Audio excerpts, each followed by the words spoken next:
جس کو یہ دو دولتیں مل جائیں، ایک درگزر کرنا، دوسرا رب رسول پہ یقین کامل رکھنا، اسے کائنات کی ہر شے مل گئی۔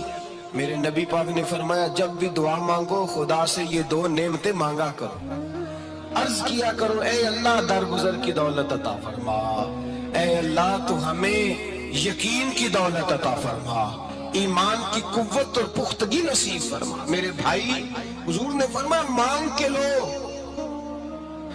کمزور ایمان والا شخص کسی کام کا نہیں ہوتا۔ جس آدمی کے ذہن میں شک کا بیج ایک دفعہ جنم لیتا ہے وہ آدمی تو غلام سے بدتر ہے۔ بے کیف سجدہ، روٹھی روٹھی سی عبادت، اس کی زندگی کیفیات سے خالی ہے۔ جس شخص کو پتہ چل جائے نا لوگ میرے مخالف ہیں، اس کا تو سجن رہتا ہی کوئی نہیں۔ اصل بات یہ ہوتی ہے کہ یہاں سوچ بیٹھا ہے کہ دنیا میرے خلاف ہے، یہاں مخالفت یہاں بیٹھ گئی ہے، دو بندے باتیں کر رہے ہیں تو پریشان ہے، میرے خلاف ہی لگے ہوئے ہیں، میری بات ہو رہی ہے، کیونکہ اصل تکلیف کہاں ہے؟ اور اگر یہاں یقین کامل ہو گیا نا کہ سارے مجھ سے پیار ہی کرتے ہیں، تو پھر دو بندوں کو بات کرتا دیکھیں گے تو یہی سوچے گا میری تعریفیں کر۔